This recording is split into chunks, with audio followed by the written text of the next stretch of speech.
नमस्ते प्रिय छात्रों, आज हम रासायनिक समीकरण, रासायनिक अभिक्रिया एवं समीकरण के अंतर्गत रासायनिक अभिक्रियाओं के प्रकार पढ़ेंगे। हमने इसके पहले वाली वीडियो में हमने रासायनिक अभिक्रियाएं किन्हें कहते हैं, रासायनिक समीकरण किन्हें कहते हैं, रासायनिक समीकरण को संतुलित करने की कुछ हिट एंड ट्रायल जैसी विधियों के बारे में बताया। इसके तत्पश्चात हम रासायनिक अभिक्रियाएं किन्हें कहते हैं, रासायनिक अभिक्रिया कितने प्रकार की होती हैं, इसके बाद हम पढ़ेंगे। तो आपको यह विदित होगा कि हमने बताया था कि रासायनिक अभिक्रियाएं किन्हें कहते हैं। तो रासायनिक जो परिवर्तन होते हैं, आप सभी लोग जानते हैं कि रासायनिक परिवर्तन किसे कहते हैं। तो सब लोग यहाँ पे सुने, सब जने बंद कर दीजिए, कुछ भी रखे हैं आप सुने यहाँ पे। तो रासायनिक परिवर्तन किसे कहते हैं? तो रासायनिक परिवर्तन आप सभी जानते हैं कि रासायनिक परिवर्तन ऐसे परिवर्तन होते हैं। आपने भौतिक परिवर्तन के बारे में भी सुना होगा, आपने केमिकल परिवर्तन के बारे में, मतलब 9th में आपने भौतिक एवं रासायनिक परिवर्तन के बारे में सुना होगा। तो भौतिक परिवर्तन किन्हें कहते हैं, रासायनिक परिवर्तन किन्हें कहते हैं, हमने पिछली वाली वीडियो में बताया था, लेकिन हम थोड़ा सा और रिवीजन कर दें। तो हम बता सकते हैं कि रासायनिक परिवर्तन उन परिवर्तनों को कहते हैं जिनमें नए पदार्थ का निर्माण होता है। जैसे यदि आपसे बोला जाए पेड़ का कटना कैसा परिवर्तन है, तो आप कहेंगे भौतिक परिवर्तन। कैसे भौतिक परिवर्तन है? क्योंकि जब आप पेड़ काटते हैं तो आपके पास लकड़ी उपस्थित होती है, और पेड़ काटने के जस्ट पश्चात आपके पास फिर भी लकड़ी होती है। इसका अर्थ क्या हुआ? नए पदार्थ का कोई निर्माण नहीं हुआ। लेकिन जब आपका एलपीजी का दहन करते, एलपीजी अर्थात गैस सिलेंडर का दहन करते हैं कि नहीं करते, तो आपका जब उसका दहन अर्थात जला देते हैं तो आपको एक नया पदार्थ कार्बन डाइऑक्साइड प्राप्त होता है।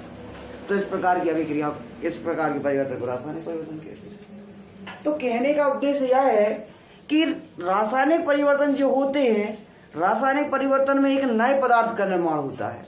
और भौतिक में जैसे आपसे किसी ने बोला कि टमाटर काट रहा है, ब्याह शादी तो होती नहीं होती, तो ब्याह शादी में जब कहते हैं टमाटर काटना है, प्याज ही काटना है, तो प्याज का कटना, टमाटर का कटना, भटा का कटना कौन सा परिवर्तन है? भौतिक परिवर्तन है। आप कहेंगे भौतिक परिवर्तन क्यों है?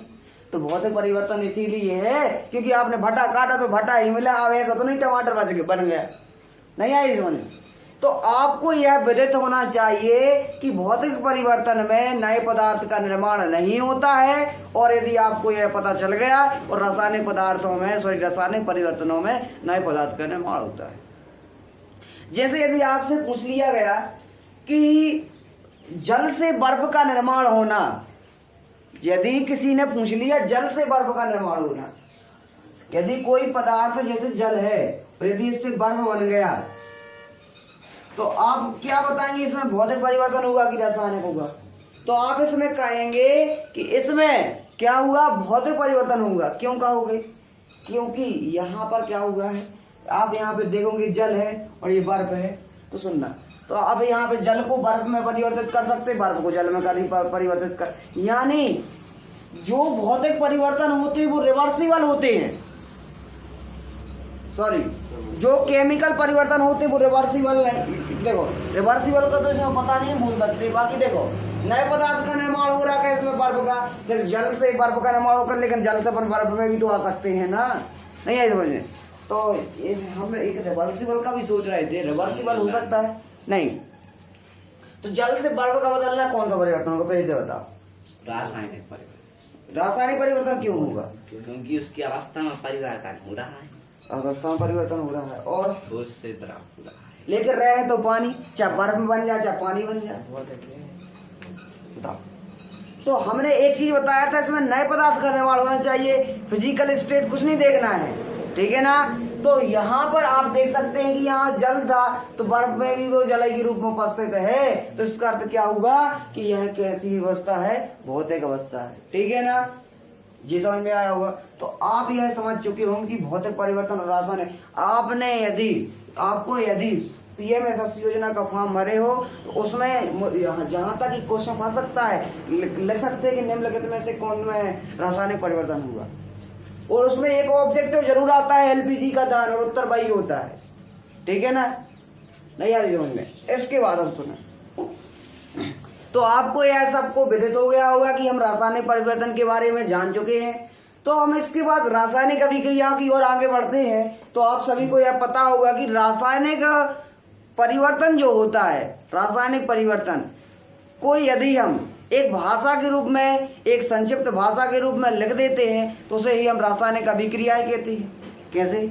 यह रासायनिक परिवर्तन जो होते हैं इसकी जो संपूर्ण प्रक्रिया होती है उसकी अभिक्रिया कहती है। कैसे?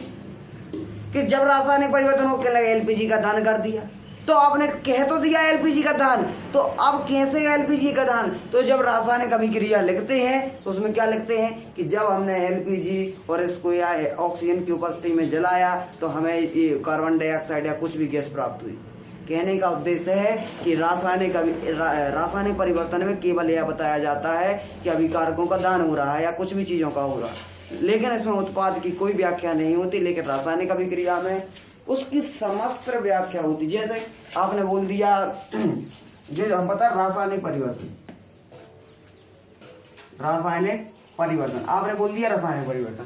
तो रासायनिक परिवर्तन में जैसे हमने उदाहरण बताया कैसा एलपीजी का दहन, तो आप में से सबको पता हो गया होगा कि एलपीजी का दहन तो एक रासायनिक परिवर्तन है। तो यहाँ पे सुने, तो आपको ये पता होगा कि रासायनिक परिवर्तन है एलपीजी का दहन। क्या इससे ये पता चल रहा कि आपका बन क्या रहा है? एलपीजी के दहन के परिणाम स्वरूप क्या बन रहा है? इसमें कुछ पता चल रहा क्या? जैसे आलू टमाटर कटना, तो आपने जी तो पता चल गया कि आलू टमाटर कट रहा है, तो आपको पता चल रहा कि आलू टमाटर भी बन जाएगा। तो इसका अर्थ क्या हुआ कि रासायनिक परिवर्तन हमें यह डिनोट करता है कि अभिक्रिया में क्या हो रहा है, मतलब मेन दायरा देता है रासायनिक परिवर्तन।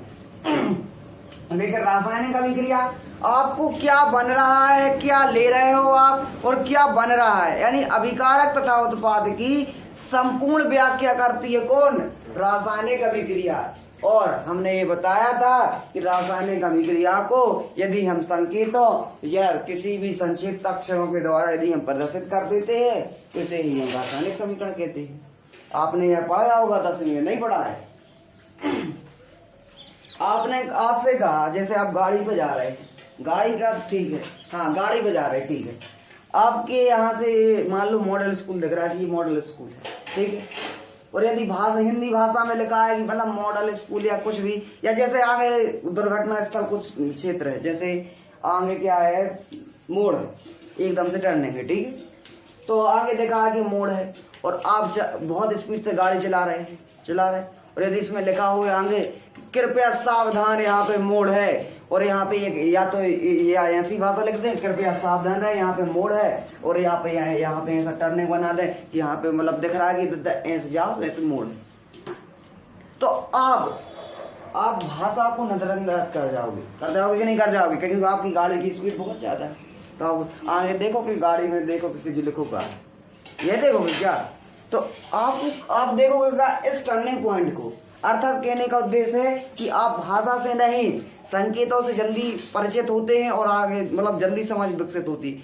आप जब देखो कोई भी चीज कहते ना, यहाँ पे इमेज ज्यादातर अपने माइंड में बहुत ज्यादा प्रभाव डालती है। तो कहने का उद्देश्य यह है कि जितने ज्यादा भाषा प्रभाव नहीं डालती उतनी ज्यादा इमेज डालती है। कहने का उद्देश्य यदि आपको संकेत अक्षरों के द्वारा यदि डिनोट किया जाता है तो आप उस बड़ी भाषा को ना पढ़ के थोड़े से टाइम में आप आगे की चीजें समझ सकते हैं।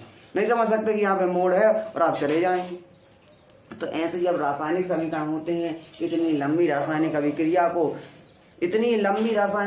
को हम नहीं पढ़ सकते, पढ़ने में बहुत अधिक टाइम लगता है या इसका विवरण बहुत अत्यधिक होता है। इसीलिए इसके विवरण को संक्षिप्त अर्थात छोटा रूप प्रदान करने के लिए हमने रासायनिक समीकरण की एक अवधारणा प्रस्तुत की, जिसमें हमने एक परिभाषा भी बताई थी कि रासायनिक अभिक्रिया को यदि हम संक्षिप्त अक्षरों या समीकरणों के द्वारा प्रदर्शित करते हैं तो इस प्रकार के समीकरण को हम रासायनिक समीकरण कहते हैं।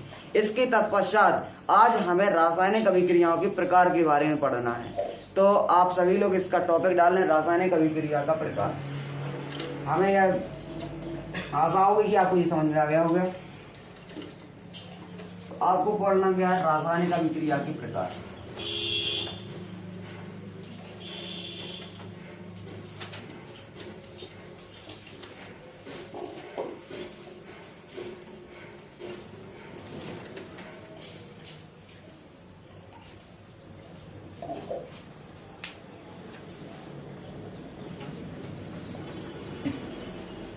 तो रासायनिक अभिक्रियाओं के प्रकार में सबसे पहली अभिक्रिया कौन सी है?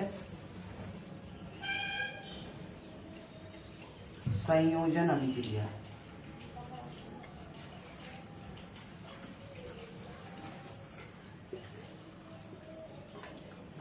आप सभी को पता होगा कि इस संयोजन अभिक्रिया को इंग्लिश में कॉम्बिनेशन रिएक्शन कहते हैं।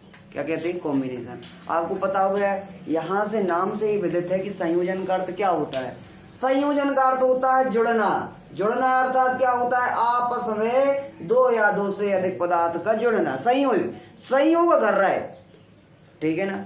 तो संयोग का अर्थ क्या होता है? जुड़ना। तो कहने का अर्थ होता है ऐसी अभिक्रिया जिसमें दो या दो से अधिक पदार्थ मिलकर एकल पदार्थ का निर्माण करते हैं। जैसे यदि आपको हम बता दें, यहाँ पे सुने सब लोग, तो यहाँ पे यदि हम आपको बता दें जैसे A+B यहाँ पे C का निर्माण कर रहा है। कहने का अर्थ होता है यहाँ पर जब दो पदार्थ आपस में मिलकर एकल उत्पाद का निर्माण करते हैं तो इस प्रकार की अभिक्रिया को हम संयोजन अभिक्रिया कहते हैं। तो यदि आपको परिभाषा लिखनी है तो परिभाषा लिख सकते हैं।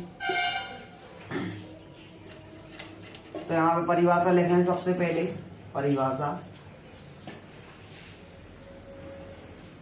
जब दो या दो से अधिक अभिकर्मक मिलकर एकल रासायनिक उत्पाद का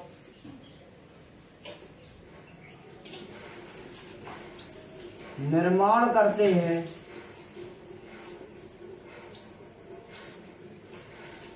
तो इस प्रकार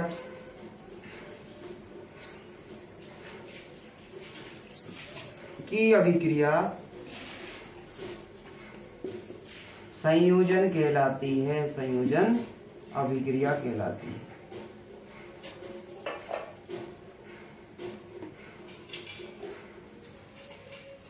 तो रासायनिक संयोजन अभिक्रिया किसे कहते हैं, या इसको इंग्लिश में कॉम्बिनेशन, कि जहां पे पदार्थ क्या होते कंबाइन होते। कंबाइन आप कहते नहीं, आप कंबाइन हो जाइए, कंबाइन यानी जुड़ जाइए।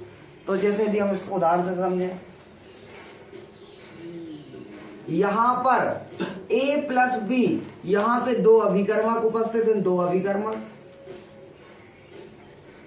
अभिकर्मक जो कि रासायनिक अभिक्रिया में भाग ले रहे, और इसके तत्पश्चात आपको C जैसा कोई एक उत्पाद का निर्माण हो रहा है।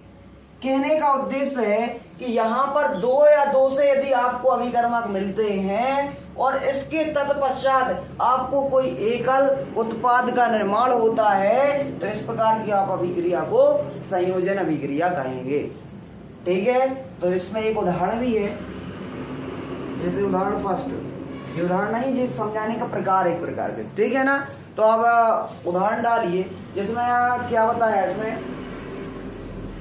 हाँ, आपको पता है कि बिना बुझा हुआ चूना होता है, एक बुझा हुआ चूना होता है। पेपर में सबसे ज्यादा क्वेश्चन आता है और इसका सूत्र भी पूछ लेते कभी कभी, आता है कि नहीं आता है। और इसके पश्चात आपको यह पता होना चाहिए, कि इनका सूत्र क्या होता है। और इस सूत्र के अलावा पेपर में यशस्वी योजना में भी एक ऑब्जेक्टिव आपका तैयार हो जाता है। ठीक है। तो यहाँ पे आपका सबसे पहले सूत्र लिख दीजिए। सूत्र का आएगा बिना बुझा हुआ चूना।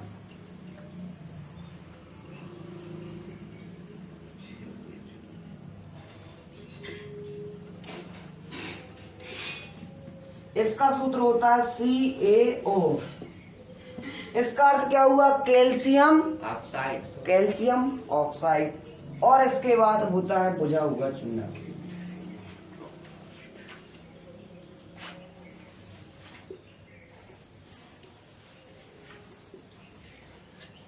CaOH का होल ट्वाइस। इसका सूत्र होता है कैल्शियम हाइड्रोक्साइड। तो कृपया कर इसे नोट कर लें जल्दी से। आपके यहाँ से 2 नंबर पक्के हो गए। और पेपर में निश्चित है कि आपको किसी भी रासायनिक अभिक्रिया के प्रकार के अंतर्गत से आपको उसकी परिभाषा और आपको उसके एक एक उदाहरण याद होना चाहिए, क्योंकि आपको चाहे आप किसी भी प्रीवियस ईयर का पेपर क्वेश्चन पेपर देख लें, आपको रासायनिक अभिक्रियाओं के प्रकार में से आपकी एक रासायनिक अभिक्रिया बिल्कुल ही पक्के में आती है। तो कृपया कर इसे जल्दी से नोट करें और इसके बाद हम उदाहरण पढ़ते हैं। तो आपसे कह दिया कि संयोजन अभिक्रिया में हम कैसे ऐसे मतलब उदाहरण ले सकते हैं। तो जैसे आप जानते हैं कि कली अर्थात चूना पत्थर, उसको जब दीवार में पेंट करते हैं, जैसे शादी ब्याह हो गए, दीपावली के टाइम पे हो गए, या कोई भी एनुअल फंक्शन के टाइम पे आप लोग क्या करते हैं, दीवार को पेंट करते हैं। तो दीवार के पेंट में आप कली का उपयोग करते हैं, चूने पत्थर का उपयोग करते हैं कि नहीं करते हैं। उसमें आप बाजार से आप चूना पत्थर लाते हैं और उसमें पानी मिला देते हैं गर्म करके, यार करते हैं कि नहीं करते हैं। और यदि आप ऐसा करते हैं तो आपको यह अभिक्रिया समझ में आ जाएगी। कैसे कि जैसे ये होता है, यही तो कली होता है, इसे ही तो बिना बुझा हुआ चूना कहते हैं, ठीक है ना। तो जब ये कली को यदि आप पानी में मिला देते हैं, पानी में मिलाते हैं कि नहीं मिलाते हैं, और यदि आप पानी में मिला देते हैं तो आपको पता है कि यहाँ से बहुत सारे बुलबुले उत्पन्न होते हैं। आपको ऊष्मा, ऐसा लगता है कि कोई ऊष्मा निकल रही है बाहर से, लग रहा है कि नहीं लग रहा है। तो आपको CaO अर्थात आपको कैल्शियम हाइड्रोक्साइड अर्थात चूने का पत्थर पहले आपने कली में रखा और फिर इसके ऊपर से पानी डाल दिया, तो हमने यहाँ पे जल मिला दिया। और आपको इसके बाद पता है कि आपको जब गैसेस निकल जाती है तो एक पदार्थ का निर्माण होता है, एक मलबा निर्माण होता है, जिसे हम CaOH का होल ट्वाइस कहते हैं। इसे ही हम कहते हैं बुझा हुआ चूना। तो आपको यह सूत्र याद करने में दिक्कत हो सकती है कि बुझा हुआ चूने का सूत्र ये है कि ये है। तो आप सुने, आप लोग सभी जानते हैं कि आगी में जब पानी डालते हैं तभी बुझती है। तो कहने का उद्देश्य, आप जब आगी में आपने पानी डाल दिया तो ये बुझ गया, तो आप इसको बुझा हुआ चूना कहेंगे। और बिना बुझा हुआ चूना जिसमें पानी नहीं डला है तो ये बुझा हुआ। आपको याद करने में कोई दिक्कत नहीं होनी चाहिए, तो जल्दी से नोट करें। तो आप यहाँ पे देख सकते हैं कि यहाँ पर दो अभिकर्मक यहाँ पर भाग ले रहे हैं, और यहाँ पर आपको दिख रहा होगा कि एकल उत्पाद का निर्माण हो रहा है। तो इस प्रकार की अभिक्रिया को हम कौन सी अभिक्रिया कहेंगे? संयोजन अभिक्रिया या कॉम्बिनेशन रिएक्शन कहेंगे। तो यहाँ पर क्या हो रहा है कि यहाँ पर कैल्शियम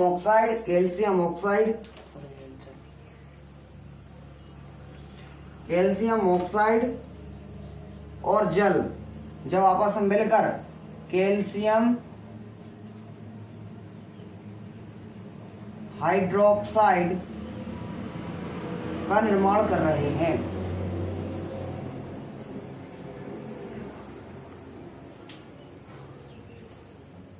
और आपको यह पता होगा कि इसके तत्पश्चात आपको ऊष्मा भी निकलती है कि नहीं निकलती। आपने जब उसके बुलबुले उभरते हुए देखेंगे, जब आपको कली में यदि आप पानी डालते हैं तो आपको पता है बुलबुले निकलते हैं, और बुलबुले निकलते हैं तो आपको ये भी पता होगा कि बुलबुले निकलने से आपको पता है कि यहाँ से ऊष्मा भी उत्पन्न होती है, और ऊष्मा उत्पन्न होती है तो अभी हम आगे पढ़ेंगे। तो इस प्रकार की अभिक्रिया को हम ऊष्मा छेपी भी कहेंगे। तो आप इसका उदाहरण ऊष्मा छिपी में भी डाल सकते हैं, क्योंकि इसमें यहाँ पे ऊष्मा भी निकल रही है, ठीक है। तो आपके दो उदाहरण हो चुके हैं। यदि आपको ये मिले तो यहाँ पे संयोजन अभिक्रिया का भी, और यदि एक्सोथर्मिक रिएक्शन अर्थात ऊष्मा छिपी अभिक्रिया पढ़ेंगे तो आप में उसका भी उदाहरण लग जाएगा इसमें। तो कृपया कर नोट कर लें थोड़ा सा, फिर हम आगे बढ़ते हैं।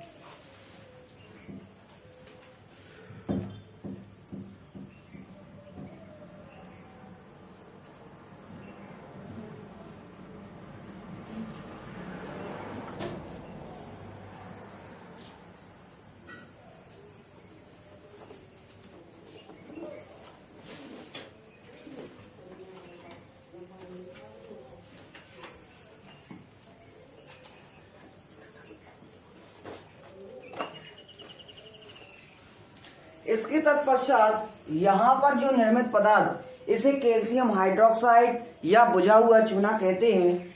यहाँ पर जो निर्मित पदार्थ है कैल्शियम हाइड्रोक्साइड या इसे बुझा हुआ चूना कहते हैं। जैसे आपने क्या किया, थोड़ा कहानी सुनिए। होता क्या है कि आप बाजार से कली लाते हैं और यदि आप बाजार से कली लाते हैं तो उसे फिर पानी में डाल देते हैं। और पानी में डाल दिए तो आपका एक मलबा का निर्माण होगा, या मलबा बोल सकते हैं, या जो पानी का जो घोल प्राप्त होगा, जो चूने और पानी का घोल है आपको प्राप्त होगा। उसके पश्चात आपको ऊष्मा ही मिलती है, वो मिलती है तो हमने ऊष्मा पे लिख दी। तो आपको जो कैल्शियम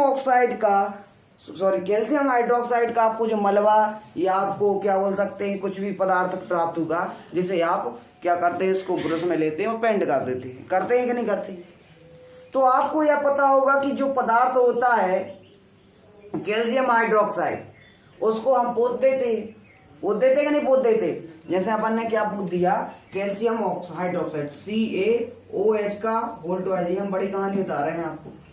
तो आपने कैल्शियम हाइड्रोक्साइड को जैसे ही आपने कहाँ पे दीवार में पोत दिया, तो आपको यह पता होगा कि यह कार्बन डाइऑक्साइड क्या वायुमंडल में उपस्थित होती है कि नहीं होती। और यदि आपको यह पता है कि कार्बन डाइऑक्साइड वायुमंडल में उपस्थित होती है, तो यह जो सफेदी वाला जो होता है, यहाँ पे यदि आपका पेंट पुत गया है, और यदि आपका पेंट पुत गया है तो कार्बन डाइऑक्साइड से रिएक्शन करके कैल्शियम कार्बोनेट बनाती है, जिससे दीवार पर चमक उत्पन्न हो जाती है। ठीक है ना? तो यहाँ पर क्या किसका निर्माण हो गया, CaCO3, इसे कहते हैं कैल्शियम कार्बोनेट। पेपर में पूछने वाला सबसे अत्यधिक क्वेश्चन प्लस जल, और आपके यहाँ से जल निकल आएगा। कहने का उद्देश्य यह है, इसे कैल्शियम कार्बोनेट कहते हैं। क्या कहते हैं?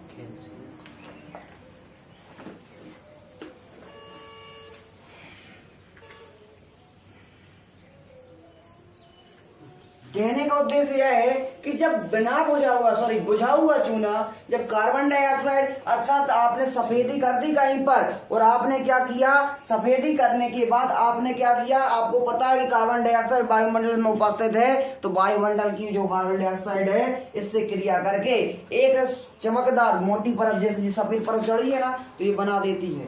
तो इसको क्या कहते हैं अपन, कैल्शियम कार्बोनेट, इस परत को। और जहां से फिर अपन को पता है कि कुछ टाइम बाद जल वाष्पीकरण की प्रक्रिया के द्वारा जल निकल जाता है। ठीक है ना? और इससे आपका एक क्वेश्चन भी तैयार हो जाता है कि कैल्शियम कार्बोनेट किसका रासायनिक सूत्र है। तो संगमरमर का पेपर में निश्चित है कि आपके बोर्ड पेपर या किसी भी कॉम्पिटेटिव एग्जाम में आपका एक क्वेश्चन आएगा, संगमरमर का रासायनिक सूत्र।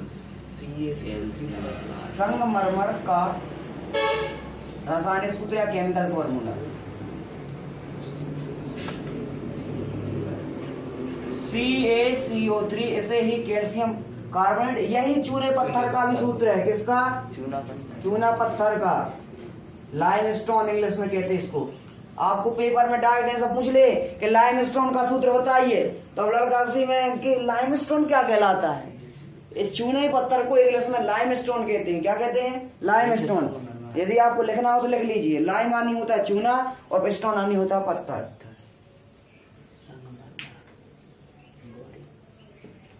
तो आप एक बार और संयोजन अभिक्रिया को समझ लीजिए, फिर इसके तत्पश्चात हम आगे बढ़ते हैं। इसके थोड़ी सी एक दो उदाहरण है, बाकी अब कंप्लीट हो गया। ठीक है, तो सुने, संयोजन अभिक्रिया किसे कहते हैं, संयोजन अभिक्रिया के उदाहरण क्या होते हैं, संयोजन अभिक्रिया कितने प्रकार की होती है, इसके बारे में हम पढ़ेंगे। संयोजन अभिक्रिया के प्रकार नहीं होते हैं, बाकी होते भी होंगे तो हम बताएंगे बाद में। देखो, आपको यह पता होगा कि संयोजन अभिक्रिया किसे कहते हैं, तो आपको यह पता होगा कि संयोजन अभिक्रिया जब दो या दो से अधिक पदार्थों को मिलकर आपस में एक पदार्थ का निर्माण करते हैं, तो इस प्रकार की अभिक्रिया को संयोजन अभिक्रिया कहते हैं। उस संयोजन अभिक्रिया में हमने यहाँ पे बताया कि जहां पर दो अभिकर्मक एकल उत्पाद का निर्माण कर रहे हैं।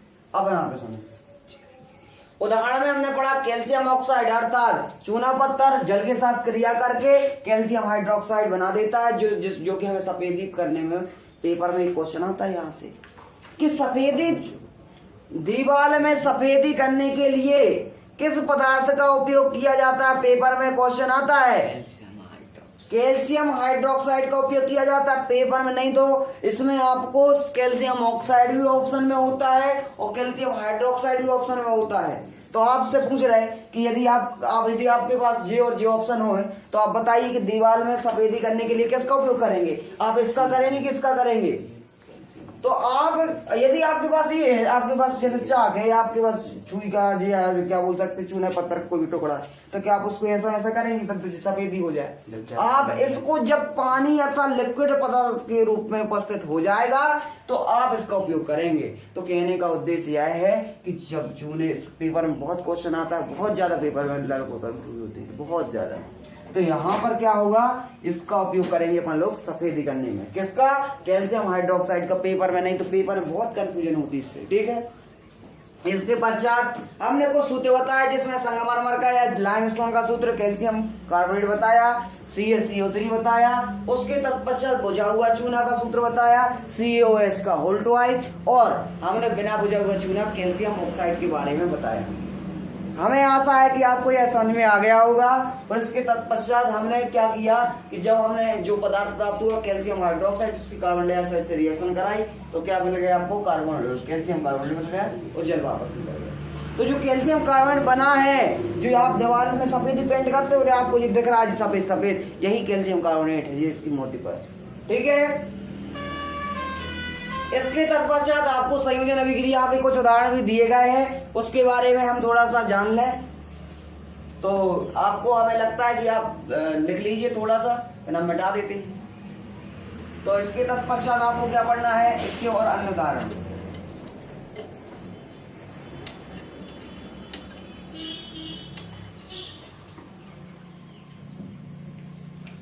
अन्य उदाहरण आपको क्या पढ़ना है? अन्य उदाहरण। यहाँ पे सुने सब लोग जल्दी से। तो आपको सबसे पहले पढ़ना है क्या? कोयले का दहन। पेपर में घर पे जान के घर पे पढ़ रहोगे, यहाँ पे सुनो सब लोग जल्दी से। कोयले का दहन पेपर में आता है, इसे सुपरिटेंडेंट भी तो यहीं से क्वेश्चन बन सकता है, या अभी होगा पहले से क्वेश्चन कि कोयले का दहन कौन सी अभिक्रिया है। तो कोयले का दहन कैसी अभिक्रिया है, पेपर में यही क्वेश्चन बन जाता है। तो सुने, तो कोयले का दहन आपको यह पता होगा कि कोयला होता है एक प्रकार से कार्बन कोल। अब अगर दहन कर रहे तो आपने ऑक्सीजन की क्रिया करा दी, और ऑक्सीजन की क्रिया करा दी तो कार्बन डाइऑक्साइड बन गया। नहीं आ रही समझ में? और यदि आपको यह पता हो, सब लोग यहाँ पे देखे, सब लोग किताब बंद कर दें, बंद कर दो सब लोग, किताब बंद करो। यहाँ पे देखो सब लोग, यहाँ पे जब हम कोयले का दहन अर्थात कार्बन की ऑक्सीजन के साथ क्रिया कराते हैं तो कार्बन डाइऑक्साइड का निर्माण होता है। और कार्बन डाइऑक्साइड का आपको जैसे ही पता चला कि कार्बन डाइऑक्साइड का निर्माण हो गया तो आप यहाँ से बोल सकते हैं संयोजन अभिक्रिया है, क्योंकि यहाँ पे दो पदार्थ है और एकल पदार्थ का निर्माण हो गया। तो पेपर में एक क्वेश्चन फंसता है, आप किसी भी प्रकार का पेपर दें तो आपको ये क्वेश्चन आता है कि कोयले का दहन किस प्रकार की अभिक्रिया है, तो आप उसी में कंफ्यूज हो जाते किस प्रकार की होगी। तो आपको यहाँ पे आज पता चल गया होगा कि कोयले का दहन संयोजन अभिक्रिया है। ठीक है,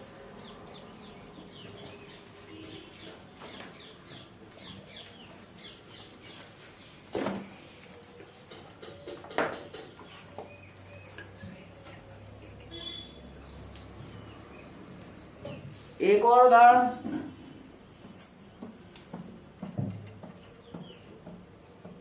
H2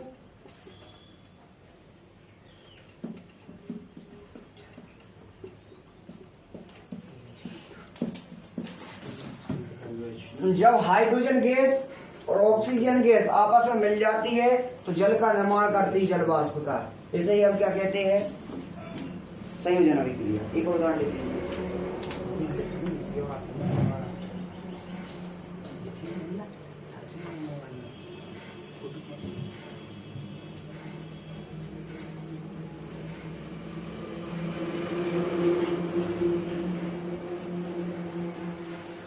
इसके पश्चात हम आपका टॉपिक अगला डालवाते हैं ऊष्माक्षेपी अभिक्रियाएं। तो इसे आप लिख लेना। इसके बाद हम टॉपिक डालते हैं क्या? ऊष्माक्षेपी अभिक्रियाएं। इसे इंग्लिश में एक्सोथर्मिक रिएक्शन कहते हैं।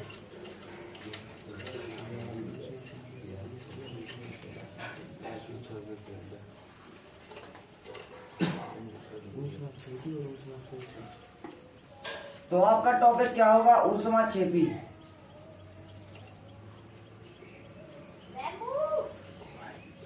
रासायनिक अभिक्रियाएं।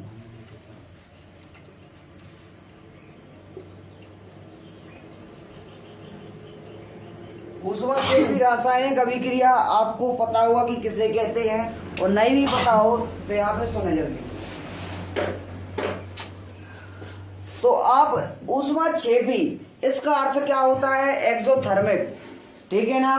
तो यहाँ पे सुने रघुनंदन, रख दो सब लोग यहाँ पे, सुने यहाँ पे। तो रासायनिक अभिक्रिया किन्हें कहते हैं? रासायनिक अभिक्रिया के बारे में पढ़ाया, रासायनिक संयोजन अभिक्रिया के बारे में पढ़ाया, और यहाँ पे देखोगे सब लोग ऊष्माक्षेपी के बारे में पढ़ाएंगे। तो ऊष्माक्षेपी किन्हें कहते हैं? तो आपको यह पता होगा कि इस प्रकार ऐसी अभिक्रिया है जिसमें अभिक्रिया के दौरान जब उत्पाद में क्या ऊष्मा उत्पन्न होती है, जब उत्पाद का निर्माण होता है तो उत्पाद के निर्माण के साथ साथ ऊष्मा भी उत्पादित होती है, निष्कासित होती है, निकलती है। तो इस प्रकार की अभिक्रिया को हम क्या कहेंगे? ऊष्माक्षेपी अभिक्रिया कहेंगे। तो आप परिभाषा लिख सकते हैं कि जब दो या दो से अधिक, बात नहीं करेंगे सब लोग, यहाँ पे सुने, जब दो या दो से अधिक अभिकर्मक मिलकर उत्पाद के निर्माण के साथ साथ उत्पाद के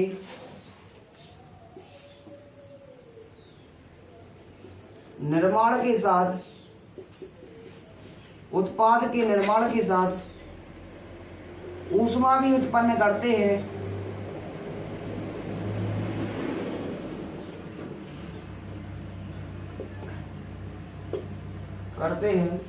तो इस प्रकार की अभिक्रिया ऊष्माक्षेपी कहलाती है। इसका मतलब इसको ऊष्माक्षेपी या एक्सोथर्मिक कहलाती है। तो आपने ये 10वीं में पढ़ा होगा कि ऊष्माक्षेपी किन्हें कहते हैं? कि जिसमें उत्पाद के निर्माण के साथ साथ, जैसे यदि आपने अभी उदाहरण बताया, एक कैल्शियम ऑक्साइड जब जल के साथ क्रिया कर लेता है तो कैल्शियम हाइड्रोक्साइड और ऊष्मा उत्पन्न होती है। इसमें कैल्शियम हाइड्रोक्साइड के साथ साथ यहाँ पे क्या उत्पन्न हो रहा है, क्या निकल रहा है? एक ऊष्मा का भी उत्पन्न हो रहा है। तो उस प्रकार की अभिक्रिया को हम ऊष्माक्षेपी भी तो कह सकते हैं। तो आप जल्दी से इसको परिभाषा को नोट करें।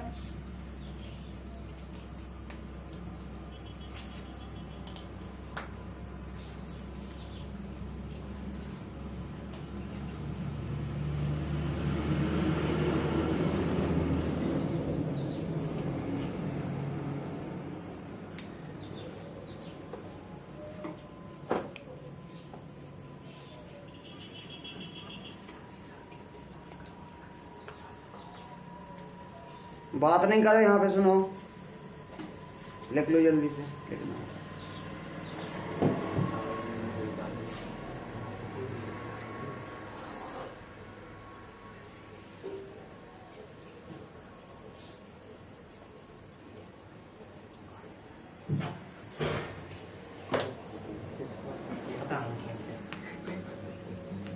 बात नहीं करो।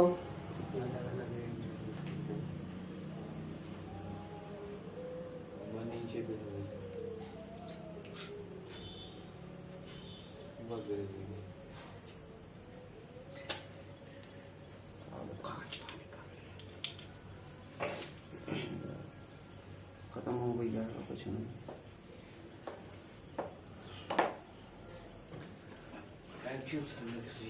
तो आपने परिभाषा लिख ली होगी, तो आपको यह पता होगा कि रासायनिक अभिक्रिया किन्हें कहते हैं, और आपको एक्सोथर्मिक के बारे में पता चल गया होगा कि एक्सोथर्मिक अभिक्रिया किन्हें कहते हैं। ऊष्माक्षेपी अभिक्रियाएं जिसमें क्या होता है कि उत्पाद के निर्माण के साथ साथ ऊष्मा का भी निर्माण होता है। जैसे हमने एक उदाहरण आपको बताया था, जैसे आपने क्या बताया था, कैल्शियम ऑक्साइड जब इसके साथ जल के साथ अभिक्रिया करता है तो CaOH का H2 बनता है, और इसमें हमने ये भी बताया था ऊष्मा का निर्माण होता है, ऊर्जा है ऊष्मा का।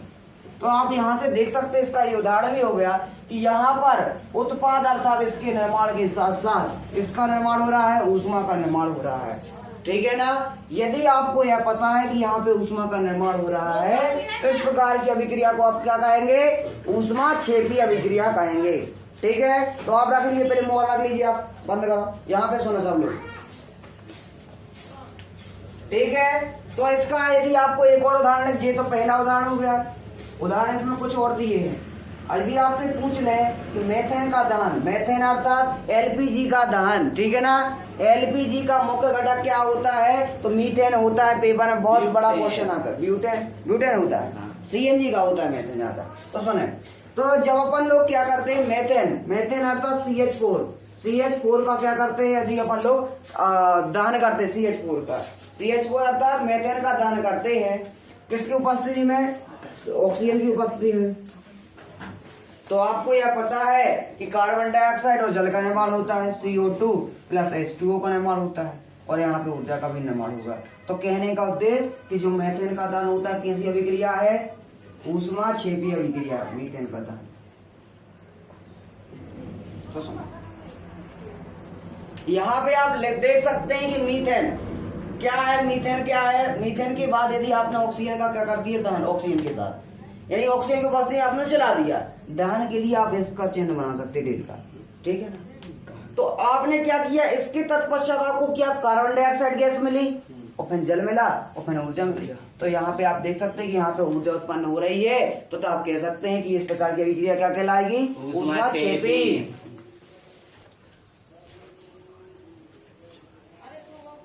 और आप यहाँ पे एक नोट लगा के लिख सकते हैं, श्वसन एक ऊष्माक्षेपी प्रक्रम है। श्वसन कैसा है, ऊष्माक्षेपी। आप जो सांस लेते हैं ना भाई, एक ऊष्माक्षेपी प्रक्रम है।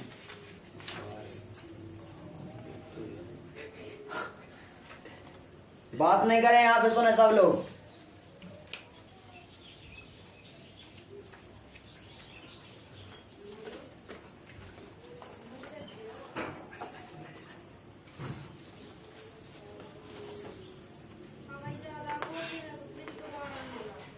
इसके पश्चात आपको एक चीज बता दें, आपको क्या ग्लूकोज का सूत्र पता है, और यदि आपको पता हो तो आप एक उदाहरण भी ले सकते हैं इसके पश्चात।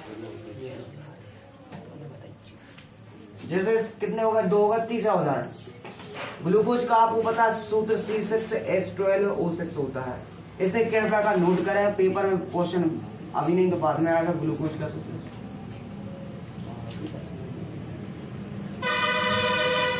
तो सुने, आपको पता है कि जब आप लोग पाचन करते हैं काहे को पाचन करते, रोटी को, भोजन को कर, रोटी को नहीं करत।